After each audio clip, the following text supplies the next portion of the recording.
الحمدللہ رب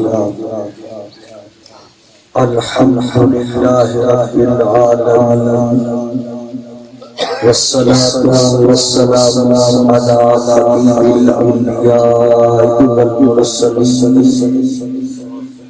أما بعد فأعوذ بالله من الشيطان الرجيم بسم الله الرحمن الرحيم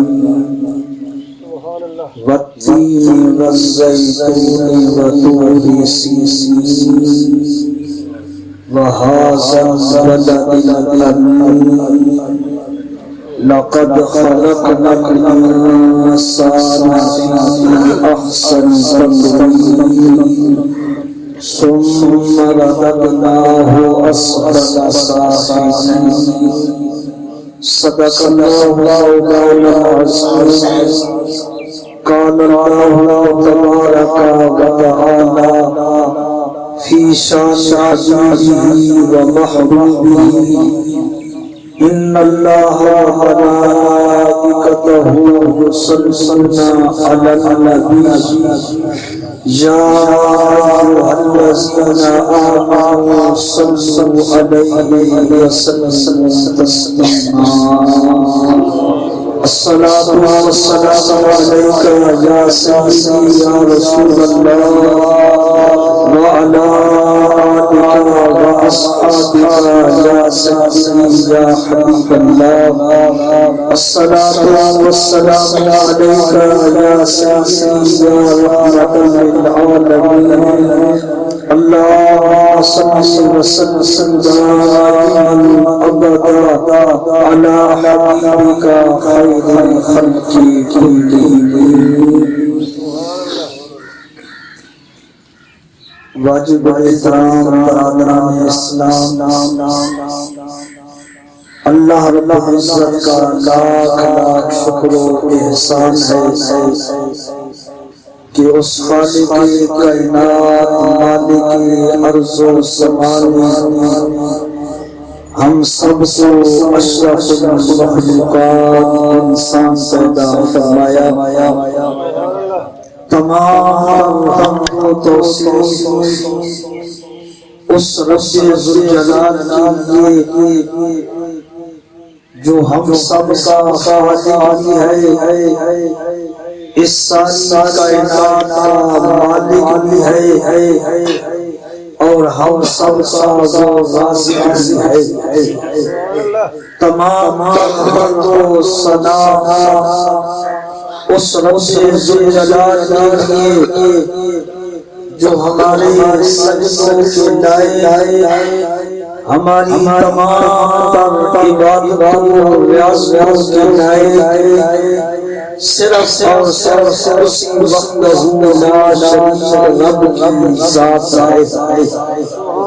بے حد بے شمار سلام کا نذرانہ اس اللہ کی محبوب دانائے غیوب آقا نامدار مدنی تاجدار تاجدار عرب و عجم فخر آدم بنی آدم ہادی سبل خیر رسول احمد مجتبی محمد مصطفیٰ صلی اللہ علیہ وسلم جن کی ذات بابرکات ابتدا میں اس ساری کائنات کے تخلیق کا سبب بنی، درمیان میں ہم سب کی ہدایت کا سبب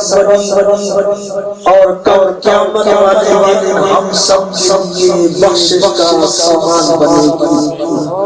نگاہ عشق و مستی میں وہی اول وہی آخر وہی قرآن وہی فرقان وہی یاسین وہی طہا بے حد بے شمار درود و سلام کا نذرانہ اس اللہ کے محبوب صلی اللہ علیہ وسلم کے لیے جو ہمارے دل کو سلام محتاج نہیں، ہر لمحے ہر وقت صبح و شام دن رات وقتوں میں اللہ اور اس کے قرآنی فرشتے حضور علیہ السلام ذات پر درود و سلام کی گجرے کرتے ہیں۔ بلکہ حدیث پاک میں بھی آتا ہے کہ 70,000 فرشتے صبح گنبد خضرا پر حاضر ہوتے ہیں، پورا دن درود و سلام کے نذرانے پیش کرتے ہیں، اور 70,000 فرشتے شام کو حاضر ہوتے ہیں اور پوری رات درود و سلام کے گجرے کرتے ہیں۔ ہم صرف اور صرف اپنی دنیا، اپنی آخرت، اپنی قبر اور اپنی حشر سنوارنے کے لیے حضور علیہ السلام کے ساتھ اپنی نسبت کو جوڑتے ہیں۔ ایک دفعہ محبت کے ساتھ پیار کے ساتھ آقا علیہ السلام کی ذات کا درود و سلام کا نذرانہ پیش کریں، پھر میں آگے گفتگو کرتا ہوں۔ الصلاۃ والسلام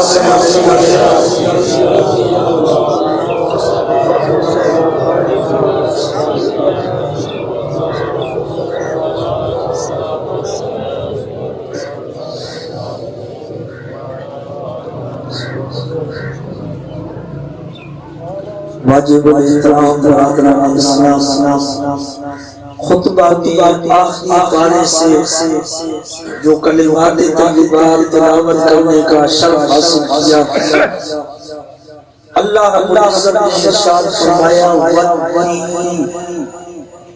مجھے انجیل کی قسم ہے، والزیتون مجھے زیتون کی قسم ہے،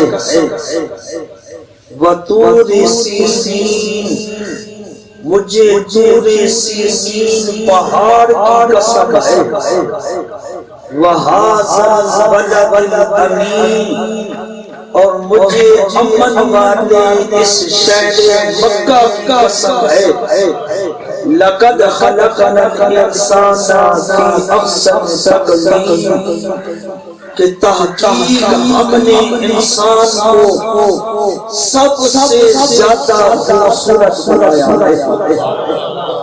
اللہ رب العزت نے ان 4 مقدس چیزوں کی قسمیں اٹھا کر فرمایا ہم نے انسان کو بہت زیادہ خوبصورت بنایا ہے۔ پہلے مجھے انجیل کی قسم ہے۔ عربی سے شوق رکھنے والے لوگ جانتے ہیں وہ بہت زیادہ عربی زبان میں قسمیں ہیں۔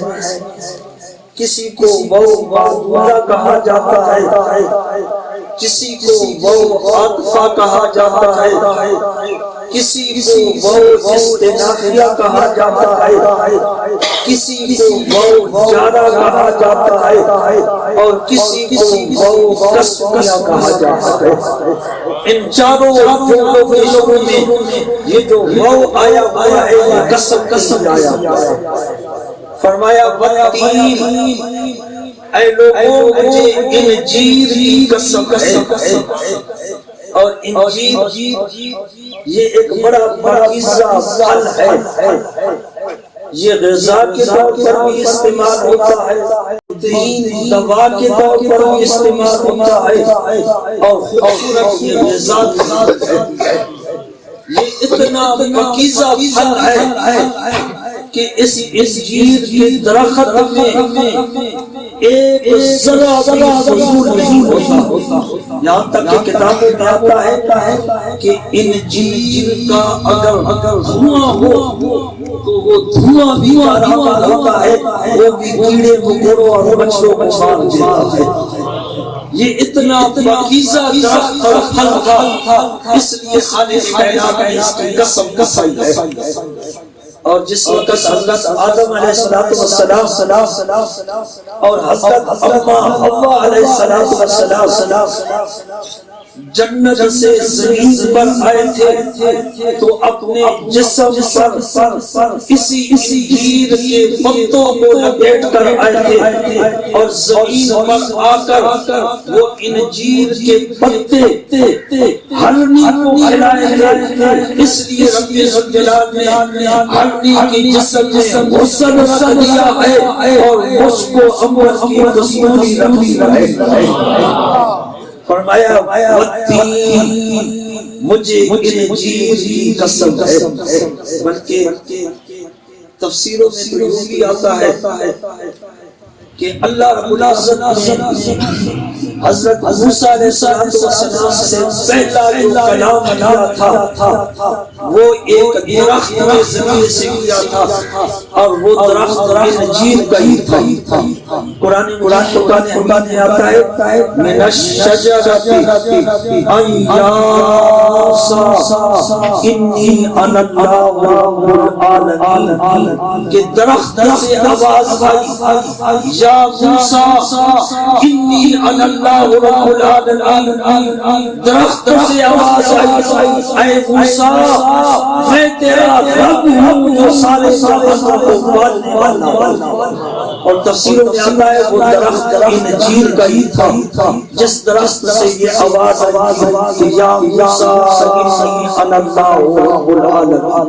پتہ چلا جن درختوں کی نسبت اللہ والوں سے ہو جائے خالق کائنات درختوں کی دلکشی اٹھاتا ہے. آگے فرمایا والتین مجھے زیتون کی قسم ہے.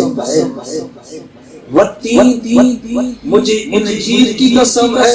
والزیتون مجھے زیتون کی قسم ہے. یہ زیتون کا جو درخت ہوتا ہے کتابوں میں آتا ہے کہ اتنی لمبی عمر کا درخت ہوتا ہے کہ اگر تمہیں کہے کہ اس زیتون کے درخت کی عمر 3000 سال ہے تو مان لو کہ 3000 سال کیونکہ یہ 3000 سال تک زمین پر زندہ رہتا ہے.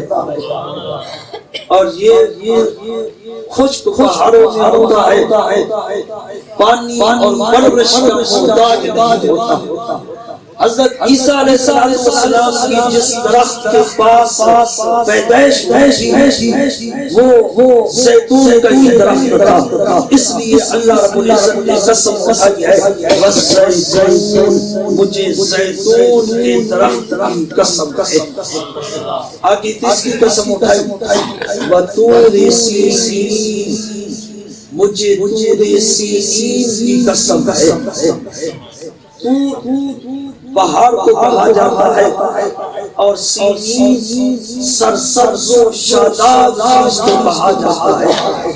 حضرت موسیٰ علیہ السلام جس پہاڑ پر چڑھ کر اللہ رب العزت سے ہم کلام ہوئے تھے اس پہاڑ کا نام نور ہے.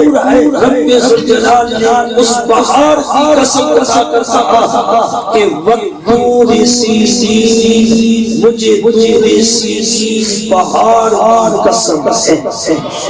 یاد رکھیں موسیٰ علیہ السلام اس پہاڑ پر گئے اللہ کلام کو لینے کے لیے اپنی کتاب کو لینے کے لیے موسیٰ علیہ السلام اس پہاڑ پر گئے.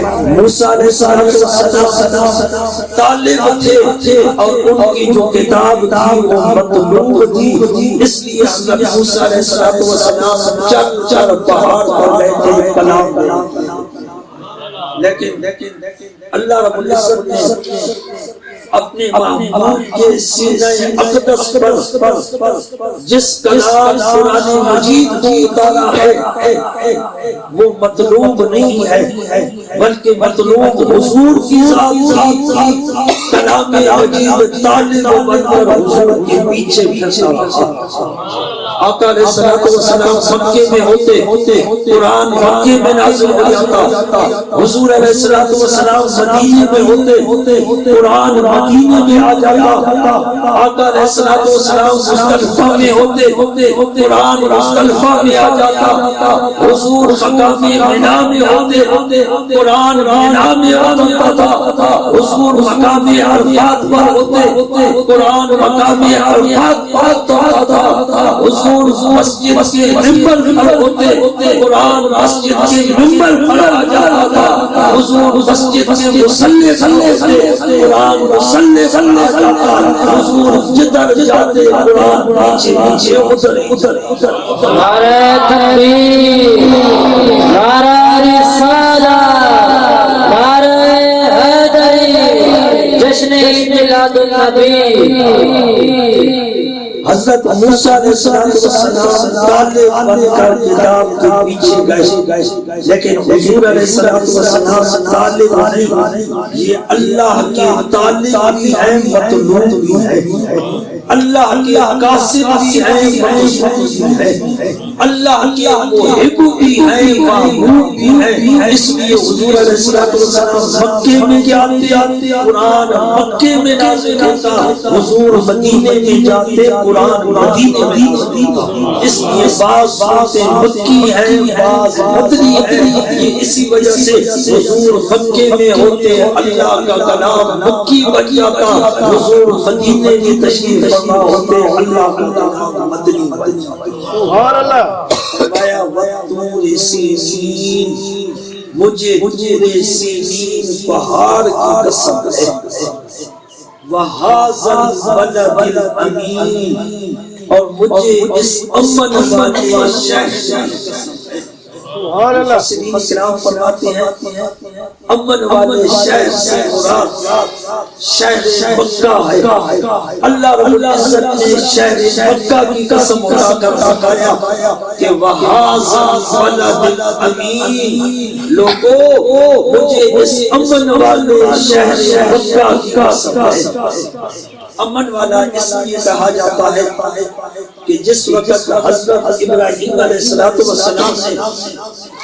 مکہ شریف میں کعبہ شریف کو تعمیر کر دیا، کعبہ شریف تعمیر ہو گیا، مکمل ہو گیا، تو حضرت ابراہیم علیہ السلام نے اور جناب حضرت اسماعیل علیہ السلام نے اللہ کے حضور دعا مانگی، رب اجعل ھذا البلد آمنا، اے رب الجلال اس شہر مکہ کو امن اور سکون بنا دے۔ خالق کائنات نے اس دعا کو قبول فرما دیا اور ارشاد فرمایا ومن دخلہ کان آمنا، اے ابراہیم تو نے امن کی دعا مانگی ہے، اب جو بھی مکہ کی حدود میں داخل ہو جائے گا میں رب الجلال اسے امن بھی عطا کروں گا۔ سبحان اللہ۔ کتابوں میں آتا ہے کہ اگر چیتا یا شیر کسی ہرنی کے پیچھے شکار دوڑے اور ہرنی دوڑتے مکہ شریف کی حدود میں داخل ہو جائے، اگر وہ شیر مار ہے درندہ ہے لیکن اس ہرنی کو کچھ بھی نہیں کہے گا کہ اللہ نے جو فرما دیا یہ امن والا شہر، ہرنی کو بھی وہاں پر امن ہے۔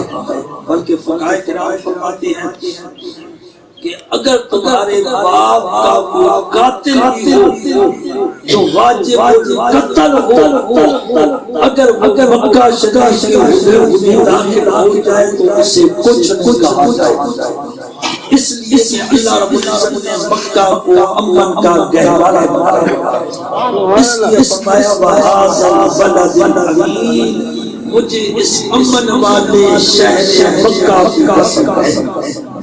یا امین کا معنی ایک اور بھی ہوتا ہے، امین کا معنی ہوتا ہے امانت والا، تو پھر معنی بن جائے گا مجھے اس امانت والے شہر مکہ کی قسم ہے۔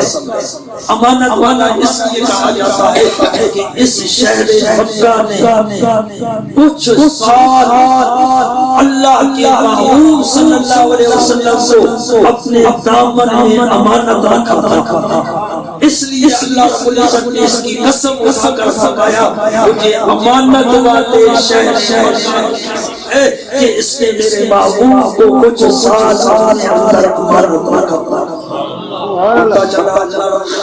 مکہ شریف کی قسم اٹھائی ہے، یہ اپنے محبوب کی نسبت سے قسم اٹھائی ہے، ورنہ مکہ شریف سے جو برکتیں تھی وہ حضور سے پہلے ہی موجود ہے. مکہ شریف میں اللہ کا خالق موجود ہے، لیکن اللہ نے خانہ کعبہ کی وجہ سے مکہ کی قسم نہیں اٹھائی. مکہ شریف سے صفا و مروہ کی پہاڑیاں موجود ہیں، لیکن اللہ رب العزت نے صفا و مروہ کی پہاڑیوں کی وجہ سے قسم نہیں اٹھائی. مکہ شریف سے آب زمزم کا کنواں موجود ہے، لیکن اللہ رب العزت نے آب زمزم کی وجہ سے قسم نہیں اٹھائی. مکہ شریف میں حجر اسود ہے، لیکن اللہ رب العزت نے اس کی وجہ سے قسم نہیں اٹھائی. فرمایا اے مکہ تیرے اندر برکتیں ضرور ہیں، لیکن میں جو تیری قسمیں اٹھا رہا ہوں میں اس لیے اٹھا رہا ہوں کہ تو نے میرے محبوب کو کچھ محمد عطا کیا تھا، امانت اللہ اس لیے میں تیری قسمیں اٹھا رہا ہوں. اللہ رب العزت نے یہ 4 قسمیں اٹھائی ہیں. والتین مجھے انجیر کی قسم ہے، والزیتون مجھے زیتون کی قسم ہے، وطور سینین مجھے طور سینین پہاڑ کی قسم ہے، وہذا بلد امین اور مجھے اس امن والے شہر مکہ کی قسم ہے. اور یاد رکھیں قسم ہے وہ بات کو پختہ کرنے کے لیے، اپنی بات وزن بڑھانے کے لیے اور اپنی بات تاکید پیدا کرنے کے لیے قسم اٹھائی جاتی ہے. اور آگے جو الفاظ ہیں لقد خلقنا الانسان فی احسن تقویم، عربی پڑھنے والے لوگ جانتے ہیں لقد یہ لام بھی تاکید کے لیے آتا ہے اور قد بھی تاکید کے لیے آتا ہے. پہلے 4 قسمیں اٹھائی، اس کے بعد لام کے ساتھ اور قد کے ساتھ تاکید لگائی. گویا یہ 6 تاکید ہیں، 6 تاکیدیں لگا کر خالق کائنات نے ارشاد فرمایا کہ ہم نے انسان کو سب سے زیادہ والتین مجھے انجیر کی قسم ہے، مجھے زیتون کی قسم ہے، مجھے طور سینین پہاڑ کی قسم ہے، مجھے شہر مکہ کی قسم ہے. لقد خلقنا الانسان فی احسن تقویم، میں نے انسان کو سب نعرہ تکبیر، نعرہ رسالت، نعرہ حیدری، جشن میلاد النبی. اللہ رب العزت نے انسان کو سب سے زیادہ خوبصورت بنایا ہے. اس لیے تو فرمایا نا کہ میری مخلوق کے بہت زیادہ ہے، لیکن ساری مخلوقوں سے جو افضل مخلوق ہے اور ساری مخلوقوں سے جو اللہ ہے اور ساری مخلوقوں سے جو بہترین مخلوق ہے یہ انسان سب اللہ نے قسمیں اٹھا کر فرمایا میں انسان کو سب سے زیادہ. خلیفہ منصور کا دور تھا، ایک آدمی تھا جس کا نام تھا عیسیٰ بن موسیٰ ہاشمی. اپنی بیوی سے بے حد محبت کرتا تھا. ویسے بھی بیوی سے محبت کرنی چاہیے. اللہ رب العزت نے بیوی کو مرد کے لیے سکون اور راحت کا ذریعہ بنایا ہے. ہر انسان کو اپنی بیوی سے محبت کرنی چاہیے، لیکن عیسیٰ ہاشمی جو تھا اپنی بیوی سے سب سے زیادہ محبت کرتا تھا. ایک دفعہ اپنی بیوی کے ساتھ بیٹھا تھا، محبت پیار کی باتیں کرتے کرتے اپنی بیوی کو کہہ گیا کہ انت طالب الثلاثہ ان لم تکونی احسن من القمر.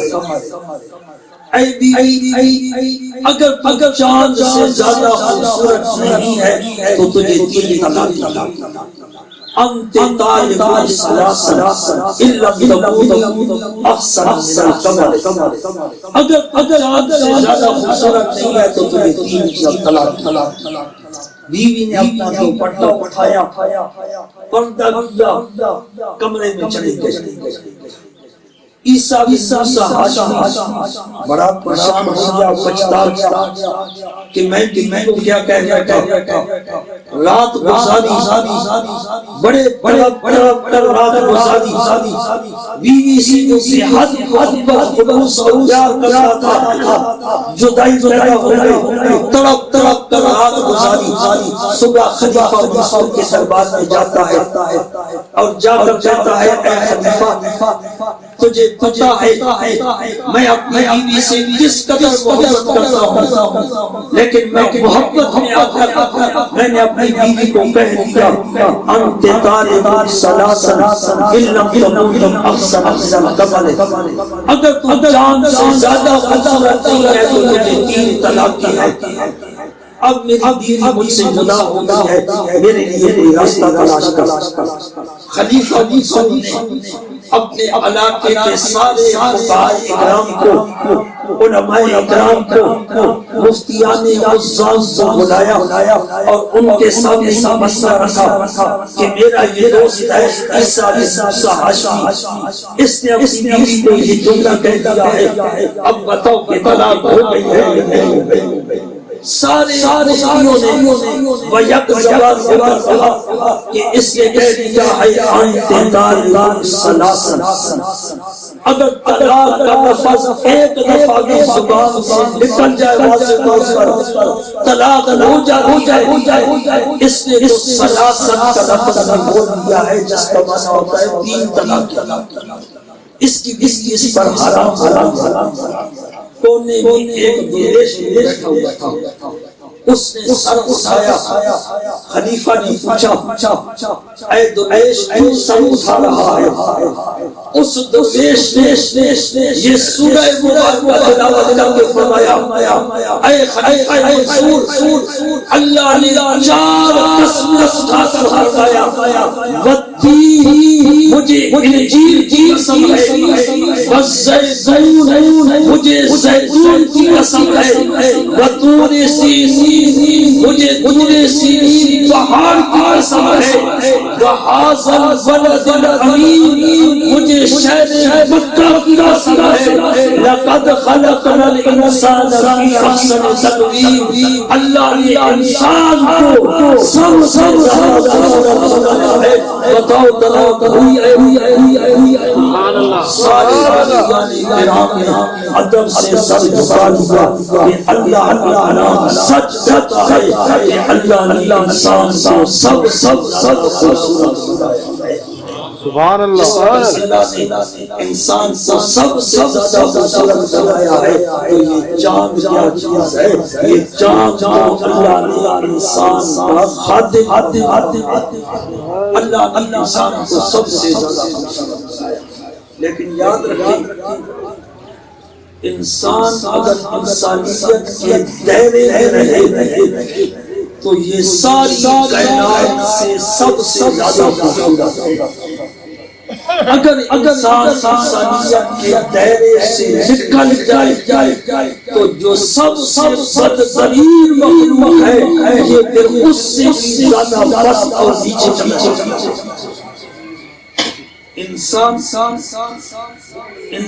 کا لفظ انس سے بنا ہے اور انس کا مطلب ہوتا ہے محبت، پیار، اخلاق، اللہ کی عطاء، اللہ صفات، ہمدردی، اخوت، بھائی چارہ. اگر انسان کے اندر یہ اللہ صفات پائی جائے تو یہی انسان فرشتوں سے بن جاتا ہے. اگر اس انسان سے انسانیت معدوم ہو جائے تو پھر اللہ کا قرآن بھی کہتا ہے یہ انسان انسان یہ تو چارپایا بن بدل بلکہ یہ تو چارپایوں سے لو انسان کے اندر یہ اعلیٰ صفات پائی جائے تو انسان سب زیادہ خوبصورت ہے. اگر اعلیٰ اخلاق اعلیٰ کردار اعلیٰ صفات تو یہ انسان سارے سے بدتر ہو جاتا ہے. اس لیے رب جلال انسان سب سے زیادہ خوبصورت ہے. نعرہ تکبیر، نعرہ رسالت، نعرہ حیدری. ہم اللہ کی محفل میں سجاتے ہیں. اس محفل کا مطلب صرف اتنا نہیں ہوتا کہ محفل سجائے اور بات نہیں. یہ مطلب ابھی پیچھے ربیع الاول شریف کا مہینہ گزرا ہے نا. ربیع الاول شریف کا مطلب ہوتا ہے پہلی بہار.